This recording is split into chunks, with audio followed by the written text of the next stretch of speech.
canal Futebolaço, eu sou o Dieguinho. Bom, galera, tá entrando no ar o nosso primeiro vídeo desta quinta-feira com muita informação importante para trazer para vocês, ó. Dedão no like aí que ajuda a gente bastante. Se for novo, já se inscreve, ativa o sininho das notificações e segue a gente também lá no Instagram. Tem rodada hoje do Brasileirão da Série A, tá para se definir os últimos colocados ali do G8 da Libertadores. Tá chegando Copa do Mundo e final de semana tem a última rodada do Brasileirão da Série A. E tu que se amarra em fazer uma aposta esportiva, meu parceiro, ó, Bet7k é a grande aposta do momento. Primeiro depósito, eles dobram o valor. Se você colocar R$ 1.200, viram R$ 2.400. O bônus máximo são R$ 1.200 no primeiro depósito. Indicando um amigo aí, R$ 20 para poder apostar. Eles têm uma das melhores odds aí do mercado. E você também tem agora o cash out. Você pode encerrar as apostas antes dos jogos acabarem. Bet7k, parceira do canal Futebolaço. O link tá aqui, ó, na descrição do vídeo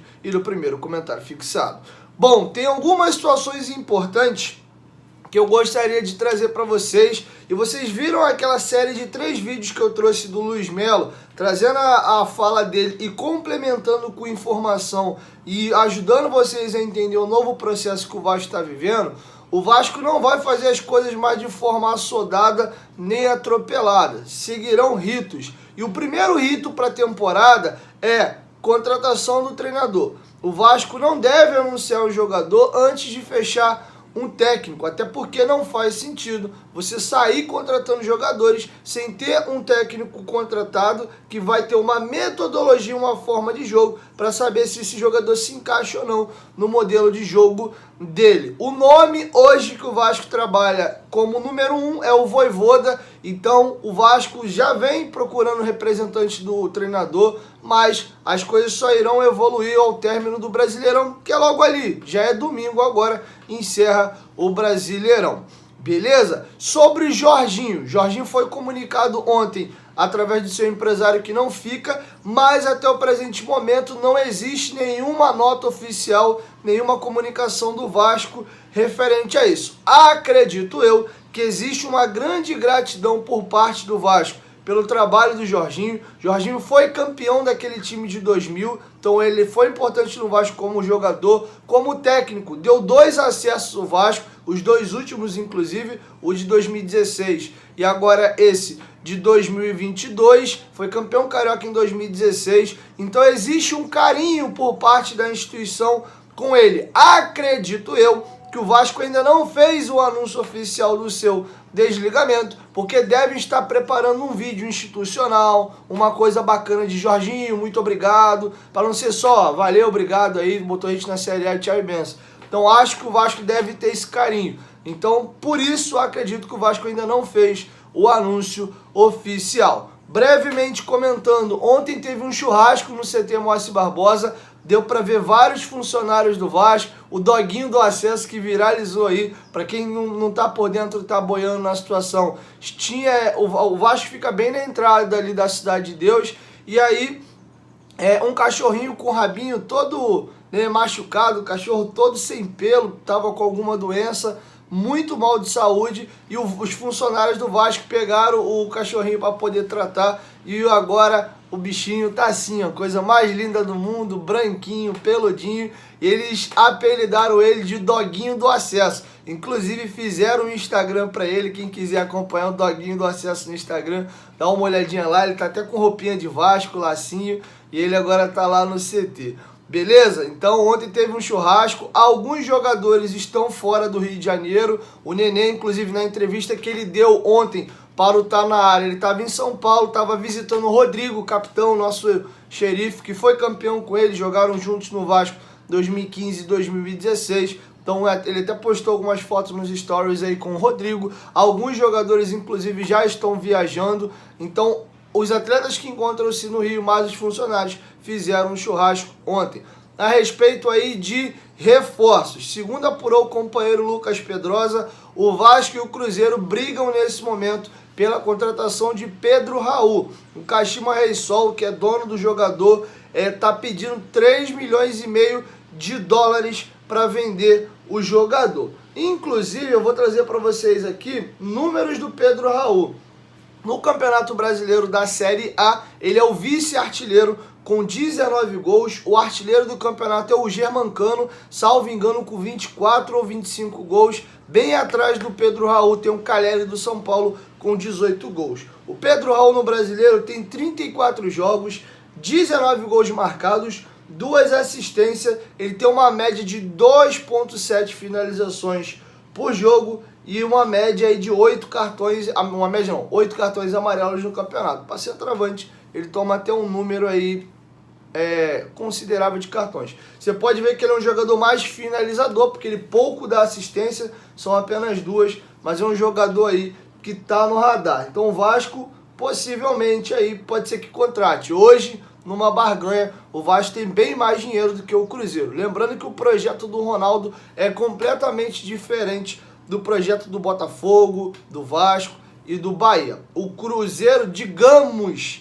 que eles vão mais numa linha Eduardo Bandeira de Melo, que é tentar renegociar as suas dívidas, aumentar as receitas do clube, usar a imagem do Ronaldo para capitanear novos negócios, trazer credibilidade e ir apagando as suas dívidas aos poucos e devagarinho subindo a receita e conseguindo melhorar o clube num processo mais alongado. Pelo menos é isso que o Cruzeiro deve fazer. O Ronaldo não está chegando com grana, tem X milhões prometido por cada temporada. Não é assim que o Ronaldo está trabalhando no Cruzeiro, tá bom? É um outro modelo de SAF, beleza? Agora, outra situação, goleiro Kehler, informação dada de primeira pelo companheiro Flávio Dias do canal Atenção Vascaínos e complementado pela ESPN, o Vasco prepara uma proposta para apresentar o jogador. Se ele vai aceitar, são outros 500. O Kehler tem mais 2 anos de contrato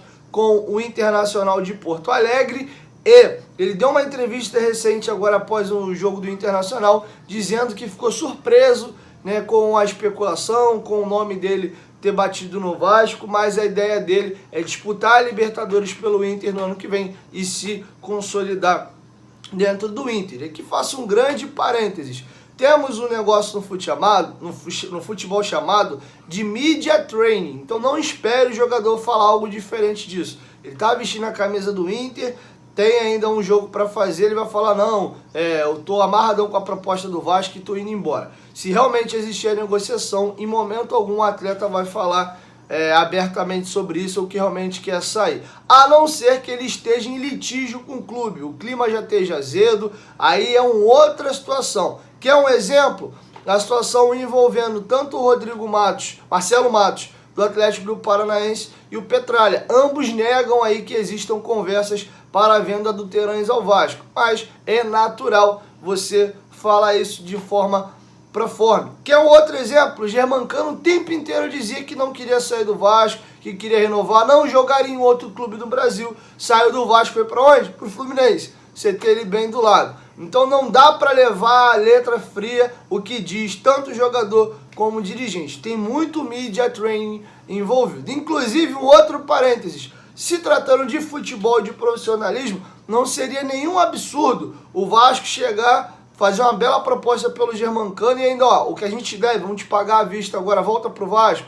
Seria nenhum absurdo por todo o carinho que hoje a torcida do Fluminense tem por ele, né, de tudo que ele vem recebendo de carinho por lá, ele valeu o Fluminense e voltar pro Vasco, porque ele fez o mesmo caminho, tinha uma idolatria, tinha bandeira no Vasco, a diferença é que ele estava com um caminhão de salário atrasado, tá bom? Não estou dizendo que o Vasco negocia com o Germancano, pelo amor de Deus, só estou dizendo que não dá para levar a sério palavra de jogador e de dirigente no que tange negociação, de ir para um time, de ir para o outro. Normalmente as coisas são faladas muito em padrão proforme o famoso media training, beleza? Vamos virar a chavinha, porque tem um assunto importante que eu gostaria de trazer para vocês aqui.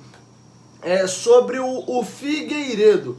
A respeito do Figueiredo, o GE acabou de fazer uma matéria de que o Vasco abre conversas para poder melhorar o contrato do jogador. O Vasco já deu início a conversas para melhorar o contrato de Figueiredo, que teve bom desempenho na campanha do acesso na Série B do Brasileirão. O atacante de 21 anos está visado no mercado e tem algumas propostas na mesa. Ciente do assédio ao atleta, o Paulo Brax, diretor do Vasco, fez contato com o staff de Figueiredo logo depois de confirmado o acesso com a vitória por 1-0 contra o Ituano. Brax reconheceu a necessidade de valorizá-lo pelo que entregou no campeonato e disse que está nos planos da diretoria. Nenhuma das propostas na mesa por Figueiredo, no entanto, seduzem o atacante e seu staff. O entendimento é que para abrir conversa a oferta teria que ser muito vantajosa para ele e para o Vasco. Figueiredo tem mais 3 anos de contrato com o Vasco. Em março desse ano, o clube anunciou a renovação do vínculo até o fim de 25. O atacante naquele momento estava começando a receber oportunidades no time titular comandado por Zé Ricardo. O atacante foi a campo em 36 dos 38 jogos disputados pelo Vasco na Série B. Marcou 4 gols, apenas atrás de Raniel, André e Nenê, e foi o segundo jogador da equipe com mais assistências. 4. Os jogadores do Vasco, no entanto, estão de férias. E a representação está marcada para o dia 8. Então já existe uma conversa entre o Vasco e representantes do Figueiredo para uma renovação, para poder aumentar o salário dele. Ele tem até um contrato relativamente longo, 3 anos de temporada, 23, 24 e 25, mas ciente aí do que o Figueiredo fez, o Vasco quer premiá-lo. Antes ele era um jogador que compunha o grupo estava começando a ter oportunidades, tanto que ele era reserva, começa a cavar a sua titularidade nas semifinais do Campeonato Carioca contra o Flamengo, que ele vem do banco, vem melhor e acaba iniciando o campeonato como titular, tem uma contusão, sai do time, ganha titularidade, depois perde a titularidade e na reta final volta a ser titular novamente, mostrando até ser um jogador versátil, atuando na lateral direita. Então é um Figueiredo completamente diferente do Figueiredo de quando houve a renovação. Então o Vasco entende que o jogador performou e merece uma valorização. Vai aumentar o salário do jogador e automaticamente aumenta-se a multa dele também. E aí, vocês são favoráveis a uma renovação do Figueiredo? Quero te ouvir, deixe a sua opinião aqui embaixo nos comentários. E acabou que eu passei por cima sobre o Terãs, o Marcelo Matos e o Petralha negam, não tem proposta, não tem negociação nenhuma, mas eu confio muito na apuração do companheiro Flávio Dias, e se ele disse que realmente tem um contrato de prioridade assinado, tem sim 5 milhões de dólares. O Vasco basta apenas colocar o dinheiro e trazer jogador, mas tem que ser dentro do mês de novembro, beleza? Então eu sei que a galera tá muito afoita a respeito de nome aí, quer contratar, quer reforço, mas acredito que isso deve começar a acontecer na semana que vem. Pode acontecer antes? Pode, mas acho que o caminho mais natural é para a semana que vem, passa diretamente para a definição do treinador. Tomara que seja o Vojvoda, que já esteja engatilhado e ele esperando apenas encerrar o campeonato. Caso contrário, eu ainda não tenho um nome muito claro na minha cabeça que eu gostaria, não. O Galhardo é maravilhoso do River Plate, mas acho que vai para o futebol europeu. Tá valorizadíssimo e já tem mercado na Europa. Treinador argentino é muito bem visto na Europa, então não acredito dele vir para o futebol brasileiro. Seria uma grande surpresa para mim. E aí eu acho que Eduardo Cudê teve no Inter, não gostei muito do trabalho dele, chegou muito badalado, mas no Inter não performou tão bem assim.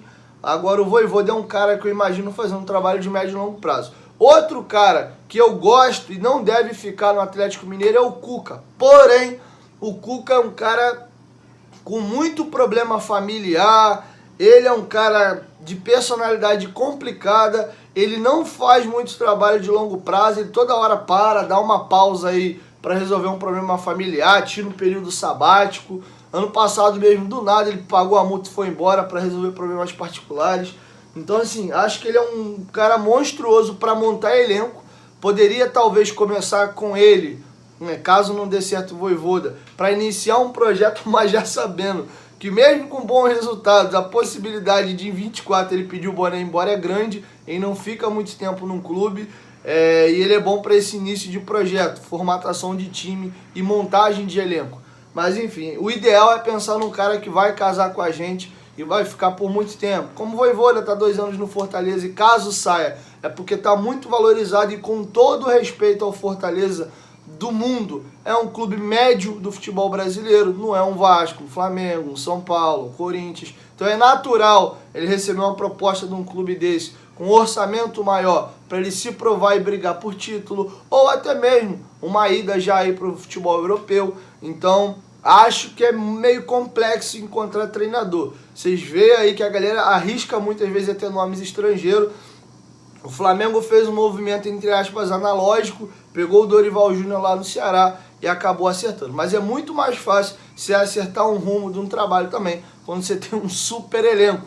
Na verdade, o trabalho do anterior, do Paulo Souza, é que foi uma tragédia. O cara conseguir pegar o elenco do Flamengo e deixar brigando por rebaixamento é piada, né? O Dorival Júnior não precisou fazer muita coisa não. Acertou o time, levou para a Libertadores, classificação no ponto corrido, e ganhou 2 títulos aí de mata-mata, Copa do Brasil e Libertadores. É isso. Então, acalmem o coração de vocês, vai dar tudo certo. Lembrando que o Vasco está numa reconstrução. Não adianta achar que é uma chavinha de liga, desliga, tem dinheiro, virou SAF, ano que vem é um mega time, vão se atropelando todo mundo. Pode acontecer porque é futebol. Mas a tendência é um ano similar ao do Botafogo. Começo de montar um plantel, monta um carioca, de repente no meio do ano, que é a janela mais importante, que os medalhões estão saindo da Europa, porque o campeonato europeu já acabou, você pode trazer reforços mais de peso. O Paulinho, por exemplo, vai ficar livre do Bayer Leverkusen nessa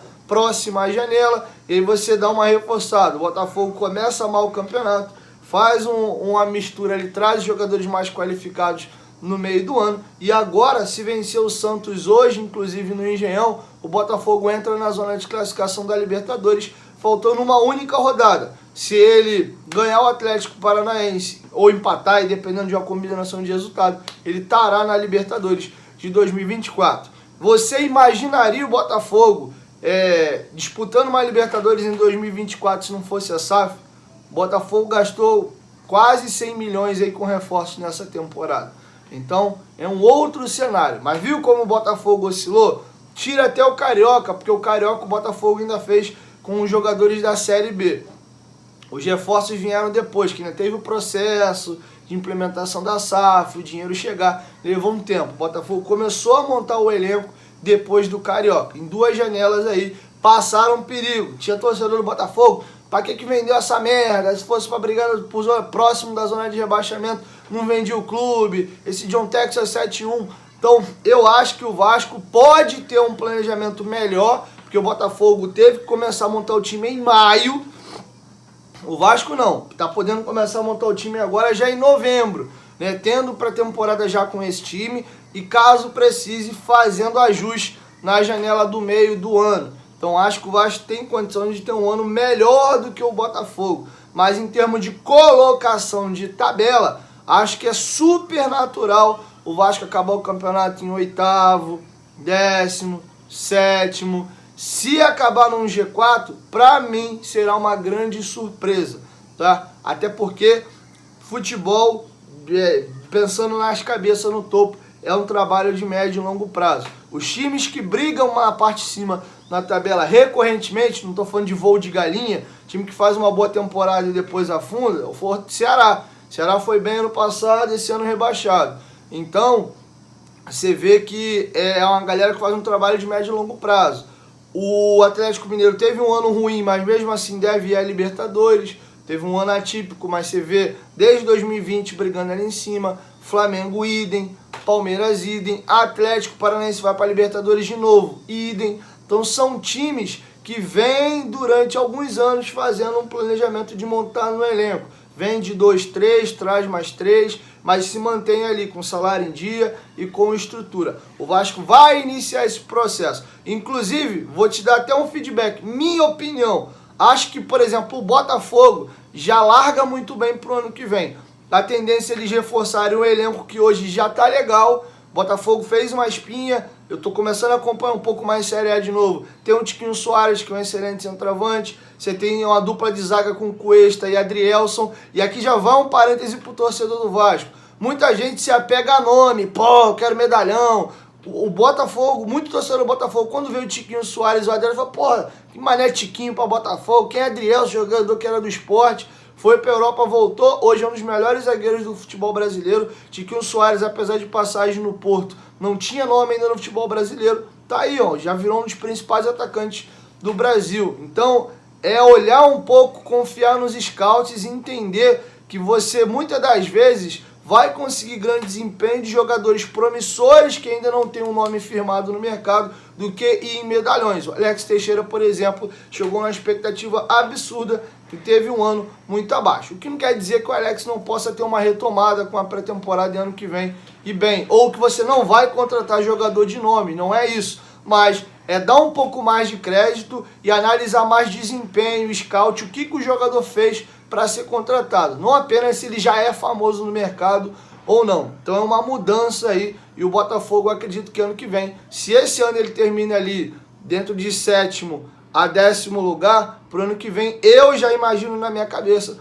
um Botafogo ali em 3º, 4º, 5º lugar, porque o investimento será ainda maior e já tem uma boa base de time. E é isso que eu começo a projetar pro Vasco. Um primeiro ano tranquilo, primeira página de tabela, pro outro ano ter uma espinha com mais uma injeção de grana. Aí a gente já começa a brigar. Já numa Libertadores no ano seguinte, com o time entrando para brigar para ser campeão. Aí se vai ser, são outros 500. Até porque tem Flamengo forte, Palmeiras forte, Galo forte, devemos já ter um Botafogo forte, um Vasco forte. A gente não sabe como é que vai ser esse Bahia do Grupo City, Atlético Paranaense que usualmente é forte.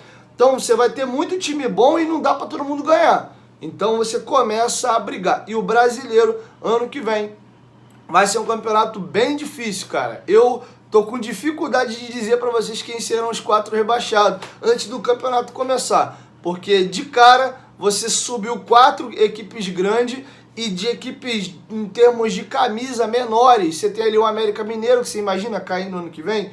Você tem ali o Coritiba que está escapando, o Cuiabá se manter escapando. Acho que eu fico aqui, ó, Goiás.